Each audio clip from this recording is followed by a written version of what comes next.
नमस्कार दोस्तों, आपका स्वागत है आपके अपने चैनल स्टडी वाइन्स ऑफिशियल पर। दोस्तों, आज की इस वीडियो में मैंने वैदिक सभ्यता का पार्ट 2 और आखिरी पार्ट, जिसमें एमसीक्यू क्वेश्चन जो कि प्रीवियस ईयर के एग्ज़ाम में पूछे गए हैं, उन्हें कवर किया है। अगर आप इस वीडियो को पूरा देख रहे हैं तो मैं आपको विश्वास दिलाता हूँ आपका इस टॉपिक से क्वेश्चन गलत नहीं होगा, क्योंकि इस वीडियो में मैंने जो भी प्रीवियस ईयर के एग्ज़ाम में क्वेश्चन पूछे गए हैं उन्हें इस वीडियो में कवर किया है। अगर आप पूरा वीडियो को देख लेते हैं तो आपका क्वेश्चन गलत नहीं होगा। और हाँ, इससे पिछली वीडियो में मैंने वैदिक सभ्यता को पूरा, जो कि एनसीईआरटी बेस्ड क्वेश्चन है, उन्हें कवर किया था। अब इस वीडियो में हम क्वेश्चन लगाएंगे ताकि आपका इस टॉपिक से क्वेश्चन एग्जामिनर कहीं से भी पूछ ले, आपका क्वेश्चन गलत ना हो। तो चलिए बिना देरी किए हुए इस वीडियो को शुरू करते हैं। तो वीडियो को शुरू करने से पहले मैं आपको बता दूं कि इससे पहले मैंने मध्यकालीन भारत और आधुनिक भारत की जितनी भी महत्वपूर्ण इतिहास की वीडियो बनती हैं उन्हें भी कवर कर दिया है। आप अपने इस चैनल स्टडी वाइन्स ऑफिशियल पर जाकर इतिहास की प्लेलिस्ट में उन्हें जरूर देखें। मैं डिस्क्रिप्शन में भी उनका लिंक डाल दूंगा, क्योंकि बहुत ही महत्वपूर्ण वीडियोज़ हैं। एग्जाम में इतिहास से बहुत से प्रश्न बनते हैं और इससे बाहर प्रश्न नहीं बनेंगे। और हाँ, प्राचीन भारत की सिंधु घाटी सभ्यता और वैदिक सभ्यता का पहला भाग भी मैंने कवर कर दिया है। अब उसका दूसरा भाग, जिसमें अब हम एमसीक्यू क्वेश्चन को कवर करेंगे। तो चलिए वीडियो को शुरू करते हैं और पहला प्रश्न देखते हैं कि पूर्व वैदिक या ऋग्वैदिक संस्कृति का काल किसे माना जाता है। तो जैसे कि मैंने पिछली वीडियो में बताया था ना कि वैदिक सभ्यता को दो काल में बांटा गया है, ऋग्वैदिक काल और उत्तर वैदिक काल। तो इसमें पहले प्रश्न में पूछा गया है कि पूर्व वैदिक यानी कि ऋग्वैदिक संस्कृति का काल किसे माना गया है। जिसका ऑप्शन सही होगा ऑप्शन ए, यानी 1500 ईसा पूर्व से लेकर 1000 ईसा पूर्व को ऋग्वैदिक काल कहा गया है। अब दूसरा प्रश्न देखते हैं कि उत्तर वैदिक संस्कृति का काल किसे माना गया है। तो उत्तर वैदिक काल किसे माना गया है, तो इसका क्या ऑप्शन सही होगा। इसका ऑप्शन सही होगा ऑप्शन बी, यानी कि 1000 ईसा पूर्व से लेकर 600 ईसा पूर्व। ऋग्वैदिक काल माना गया है 1500 ईसा पूर्व से लेकर 1000 ईसा पूर्व, और उत्तर वैदिक काल माना गया है 1000 ईसा पूर्व से लेकर 600 ईसा पूर्व। तो अगला प्रश्न देखते हैं कि इनमें से किस फसल का ज्ञान वैदिक काल के लोगों को नहीं था। तो आपको बताना है कि वैदिक काल के लोगों को किस फसल का ज्ञान नहीं था, जौ, गेहूँ, चावल या तंबाकू। तो इसका सही उत्तर होगा डी, तंबाकू। तंबाकू की फसल का ज्ञान उत्तर वैदिक काल के लोगों को नहीं था, जबकि जौ, चावल और गेहूं, इन तीनों फसलों का ज्ञान उन लोगों को था, वैदिक काल के लोगों को था। तो चलिए नेक्स्ट प्रश्न देखते हैं कि वेदों की संख्या कितनी है। तो वेदों की संख्या कितनी है, बहुत ही महत्वपूर्ण प्रश्न है। तो वेदों की संख्या है ऑप्शन सी, 4 वेद हैं। कौन कौन से वेद हैं? ऋग्वेद, यजुर्वेद, अथर्ववेद और सामवेद। और बात करें सबसे प्राचीन वेद की, तो सबसे प्राचीन वेद कौन सा है, तो ऋग्वेद है। बहुत बार ये क्वेश्चन पूछा गया है कि सबसे प्राचीन वेद कौन सा है, तो सबसे प्राचीन वेद है ऋग्वेद। तो नेक्स्ट क्वेश्चन देखते हैं, सूची 1 को सूची 2 से सुमेलित कीजिए। तो नीचे इस लेफ्ट साइड में हमें वेद दिए हुए हैं और इस साइड राइट साइड में हमें इसे मिलाना है, मतलब जितने भी वेद हैं उसमें किस चीज़ का संकलन है, क्योंकि ये बहुत एग्जाम में इंपॉर्टेंट बनता है और एक नया क्वेश्चन जरूर पूछा जाता है। और जो मैंने पिछली वीडियो अपलोड की थी उसमें मैंने आपको ट्रिक से बताया था कि इसे कैसे याद करना है। तो अब आप वो जरूर वीडियो को देख लें अगर आपने अभी तक वो वीडियो को नहीं देखा, इसका पहला पार्ट। तो ऋग्वेद में किस चीज़ का संकलन है, तो ऋग्वेद में स्तोत्र और प्रार्थनाओं का संकलन है। तो पहले का ऑप्शन होगा लास्ट डी। यजुर्वेद में किस चीज़ का संकलन है, यजुर्वेद में स्तोत्र और कर्मकांड का संकलन है। सामवेद में संगीतमय स्तोत्र, मतलब जो संगीत का जनक भी किसे कहा गया है, सामवेद को संगीत का जनक कहा गया है। और बचा अथर्ववेद, तो अथर्ववेद में तंत्र मंत्र और जो वशीकरण है, मतलब जो जादू टोने हैं, इसका जो संकलन है अथर्ववेद में पाया गया है। तो बहुत एग्जाम में इंपॉर्टेंट है, आप चारों वेद का याद रखना कि किस चीज़ में, किस वेद में किसका संकलन पाया गया है। इसे पिछली वीडियो में मैंने ट्रिक से आपको याद कराया था, जिससे आप इसे कभी नहीं भूलेंगे। तो चलिए अगला क्वेश्चन देखते हैं कि भारत के राज्य चिन्ह में प्रयुक्त होने वाले शब्द सत्यमेव जयते, सत्यमेव जयते यानी सत्य के ही विजय होगी, सत्यमेव जयते किस उपनिषद से लिया गया है। वेरी वेरी इंपॉर्टेंट, बहुत बार ये एग्जाम में पूछा गया है कि जो सत्यमेव जयते शब्द है ये किस उपनिषद से लिया गया है। तो ये किस उपनिषद से लिया गया है, इसका सही उत्तर होगा ऑप्शन ए, मुंडक उपनिषद। तो मुंडक उपनिषद से ही सत्यमेव जयते शब्द लिया गया है। नेक्स्ट क्वेश्चन देखते हैं कि ऋग्वैदिक आर्यों का मुख्य व्यवसाय क्या था। तो जो आर्य थे इन्होंने वैदिक सभ्यता को शुरू किया था। तो जो ऋग्वैदिक आर्य थे इनका मुख्य व्यवसाय क्या था, ये आपको बताना है। तो उनका मुख्य व्यवसाय था पशुपालन। तो पशुपालन आर्यों का मुख्य व्यवसाय था ऋग्वैदिक, क्योंकि दो काल थे ना, ऋग्वैदिक काल और उत्तर वैदिक काल। तो ऋग्वैदिक काल के समय जो आर्यों का मुख्य व्यवसाय था वो पशुपालन था। तो अगला क्वेश्चन देखते हैं कि भारतीय संगीत का आदि ग्रंथ कहा जाता है। रेलवे में पूछा गया क्वेश्चन है, तो मैंने आपको अभी बताया ना कि संगीत का आदि ग्रंथ किसे कहा जाता है, तो किस वेद में वर्णन है इसका, तो सामवेद में। जैसे पिछली वीडियो में मैंने ट्रिक बताई थी, जैसे सा से शुरुआत है सामवेद की, और संगीत भी साथ से शुरू होता है। तो जो संगीत का संकलन है, संगीत का जनक किसे कहा गया है? सामवेद को कहा गया है। अगला क्वेश्चन देखते हैं कि पुराण की संख्या कितनी है। जैसे वेदों की संख्या कितनी है? 4 है। उसी प्रकार पुराण की संख्या कितनी है? तो पुराण की संख्या कितनी है? तो 18 पुराण है। याद रखिएगा, बहुत ही इंपॉर्टेंट क्वेश्चन है। वेद 4 हैं और पुराण कितने हैं? तो 18 पुराण हैं। नेक्स्ट क्वेश्चन देखते हैं कि गायत्री मंत्र किस पुस्तक से मिलता है। जो हम प्रार्थना करते हैं ना गायत्री मंत्र की, ये आपको बताना है कि इसका वर्णन किस पुस्तक में है, किस पुस्तक में से गायत्री मंत्र को लिया गया है। जैसा कि ये क्वेश्चन बीपीएससी में पूछा गया 1994 और 2008 में, और पूछा ही जाता है ये क्वेश्चन। तो आपको बताना है कि गायत्री मंत्र किस पुस्तक में मिलता है। तो गायत्री मंत्र को ऋग्वेद से लिया गया है। याद रखिएगा कहाँ से, क्योंकि अभी हमने पढ़ा ना, जो कि स्तोत्र और प्रार्थनाएं हैं, जितनी भी प्रार्थनाएं हैं ये सब ऋग्वेद से ली गई हैं, और ऋग्वेद ही सबसे प्राचीन ग्रंथ है। तो कहाँ से लिया गया गायत्री मंत्र? तो ये ऋग्वेद से लिया गया है। नेक्स्ट क्वेश्चन देखते हैं कि ऋग्वेद में कुल कितने मंडल हैं। वेरी इंपॉर्टेंट, ऋग्वेद में कुल कितने मंडल हैं? तो मैं आपको बता दूं कि ये देखिए, ऋग्वेद सबसे प्राचीन वेद है, और आप याद रखिएगा कि इसमें 10 मंडल, 1028 सूक्त और 10,462 ऋचाएँ हैं। आप इसे रट लीजिए, ये क्वेश्चन जरूर बनता है कि कितने मंडल हैं, कितने सूक्त हैं या कितनी ऋचाएँ हैं। तो याद रखिएगा 10 मंडल हैं, 1028 सूक्त हैं और 10,462 ऋचाएँ हैं। तो क्वेश्चन हमसे पूछा गया है कि ऋग्वेद में कुल कितने मंडल हैं। तो इसका ऑप्शन सही होगा ऑप्शन ए, यानी कि इसमें 10 मंडल हैं। तो चलिए अगला क्वेश्चन देखते हैं कि वैदिक काल में व्यास नदी को किस नाम से जाना जाता था। तो जितनी भी नदियां हैं इन्हें वैदिक काल में अलग अलग नामों से जाना जाता है। मैंने पिछली वीडियो में कवर भी किया था।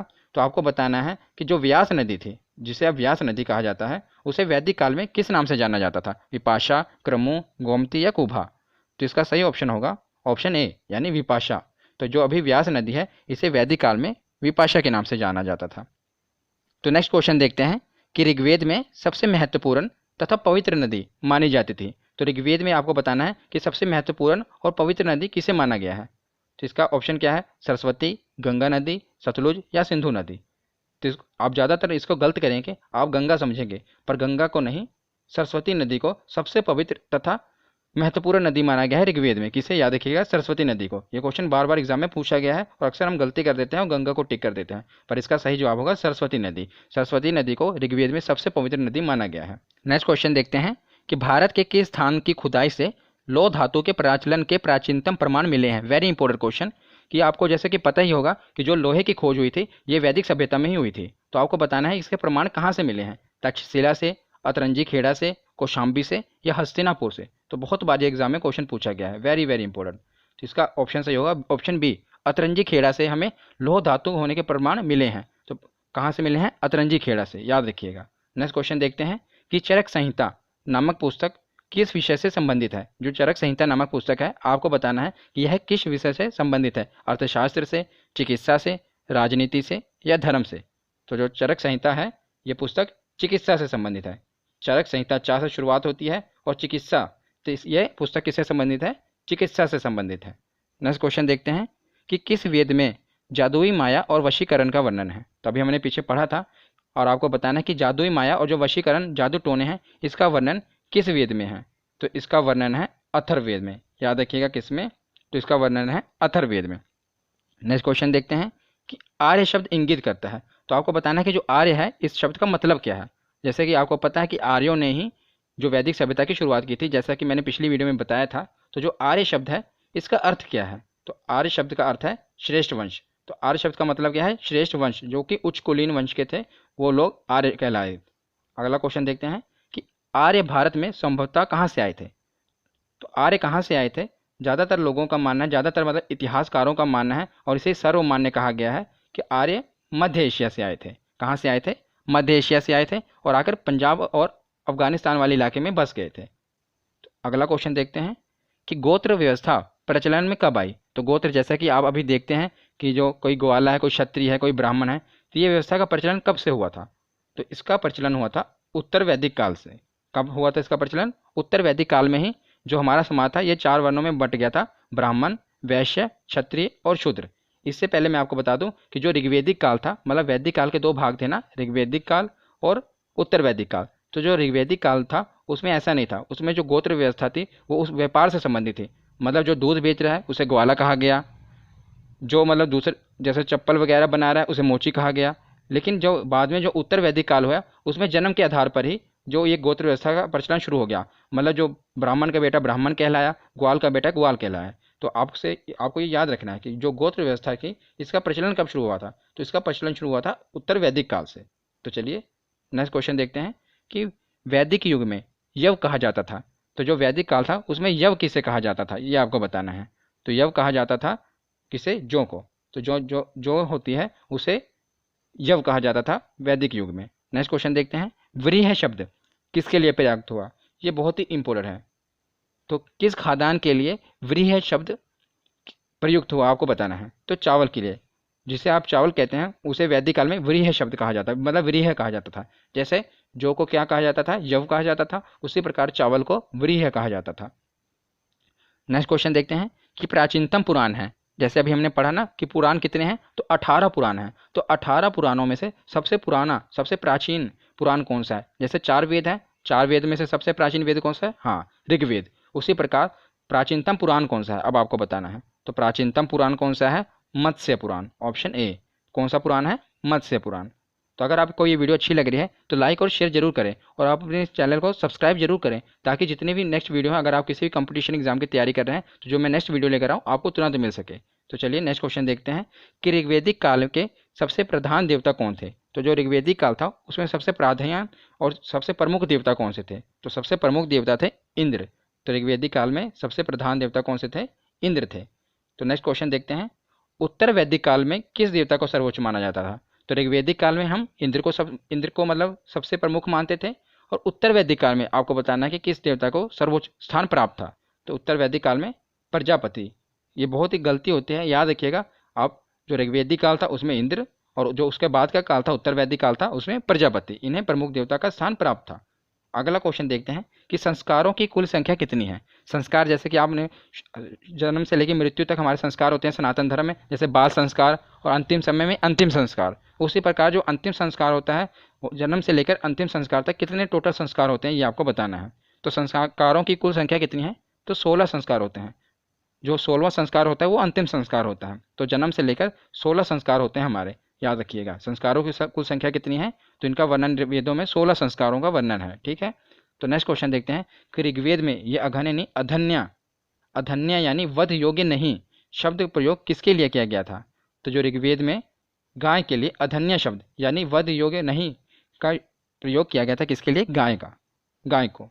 तो नेक्स्ट क्वेश्चन देखते हैं कि निम्न में से किसे भारतीय परमाणुवाद का जनक कहा जाता था। बहुत ही इंपॉर्टेंट क्वेश्चन है कि भारतीय परमाणुवाद का जनक कहा जाता है किसे। तो किसे कहा गया था, कपिल को, गौतम मुनि को, कनाद को या पतंजलि को, आपको बताना है। तो महर्षि कनाद को भारतीय परमाणुवाद का जनक कहा गया है। बहुत ही बार ये क्वेश्चन पूछा गया है। नेक्स्ट क्वेश्चन कि ऋग्वेद में कितने सूक्त हैं। इससे पहले मैंने आपको बताया था ना, मंडल तो 10 हैं और ऋचाएँ 10,462 हैं, और बचा सूक्त। तो आपको सूक्त बताना है। तो ऋग्वेद में कितने सूक्त हैं, तो ऋग्वेद में 1028 सूक्त हैं। आप इसे रट लीजिए कि 10 मंडल हैं, 1028 सूक्त हैं और 10,462 ऋचाएँ हैं। इनमें एक ना एक जरूर पूछा जाएगा। अगला क्वेश्चन देखते हैं कि गायत्री मंत्र की रचना किसने की थी। तो गायत्री मंत्र अभी हमने पढ़ा कि ऋग्वेद से लिया गया है, जिसमें स्तोत्र और प्रार्थनाओं का संकलन है। तो गायत्री मंत्र की जो रचना की थी ये किसने की थी, ये आपको बताना है। वशिष्ठ जी ने की थी, विश्वामित्र ने, इंद्र ने या परीक्षित ने। तो इसकी रचना की थी विश्वामित्र ने। किसने, गायत्री मंत्र की रचना की थी विश्वामित्र ने। ये यूपीपीसीएस 2008 में क्वेश्चन पूछा गया है। अगला क्वेश्चन देखते हैं कि आर्यों का प्रिय पशु कौन सा था। तो अब आपको बताना है कि आर्यों का प्रिय पशु कौन सा था, और ज़्यादातर स्टूडेंट इसमें गलती करेंगे। तो आर्यों का प्रिय पशु कौन सा था, तो आर्यों का प्रिय पशु घोड़ा था, ना कि गाय। गाय को अधन्य माना गया था, मतलब वध योग्य नहीं माना गया था, लेकिन जो उनका प्रिय पशु था ये घोड़ा था, याद रखिएगा। अगला क्वेश्चन देखते हैं कि ऋग्वेद में सबसे अधिक बार किस नदी का उल्लेख हुआ है। तो आपको बताना है कि ऋग्वेद में सबसे अधिक बार किस नदी का उल्लेख हुआ है। तो ऋग्वेद में सबसे अधिक बार सिंधु नदी का, याद रखिएगा किसका, सिंधु नदी का उल्लेख हुआ है। जबकि सबसे पवित्र नदी सरस्वती नदी को माना गया है, पर सबसे अधिक बार उल्लेख जो हुआ है ये सिंधु नदी का हुआ है। इसे याद रखिएगा कि सबसे अधिक बार उल्लेख सिंधु नदी का हुआ है और सबसे पवित्र नदी सरस्वती नदी को माना गया है। नेक्स्ट क्वेश्चन देखते हैं, बस कुछ ही क्वेश्चन बचे हैं कि आर्यों की भाषा कौन सी थी, हिंदी थी, संस्कृत थी या चित्रलिपि थी या उर्दू थी, ये आपको बताना है। तो जो आर्यों की भाषा थी ये संस्कृत भाषा थी। कौन सी थी, संस्कृत भाषा।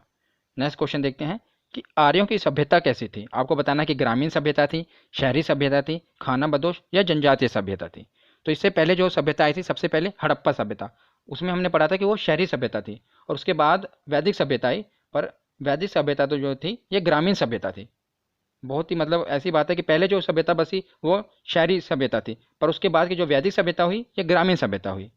तो याद रखिएगा, हैरानी वाली बात है कि पहले शहरी सभ्यता थी पर उसके बाद ग्रामीण सभ्यता हो गई। पर याद रखिएगा कि जो हड़प्पा सभ्यता थी ये शहरी सभ्यता थी, और बाद की जो सभ्यता आई वैदिक सभ्यता ये ग्रामीण सभ्यता थी। अगला क्वेश्चन देखते हैं कि उपनिषदों की संख्या कितनी है। तो अब आपको बताना है कि उपनिषदों की संख्या कितनी है। जो हमने वेदों की संख्या पढ़ी तो वेदों की संख्या कितनी है 4, और पुराणों की संख्या कितनी है तो 18 पुराण है और 4 वेद हैं। अब बचे उपनिषद, तो अब आपको बताना है कि उपनिषदों की संख्या कितनी है। तो टोटल उपनिषद कितने हैं 108। तीनों आप याद रखिएगा, वेद कितने हैं 4, पुराणों की संख्या 18, और उपनिषदों की संख्या है 108।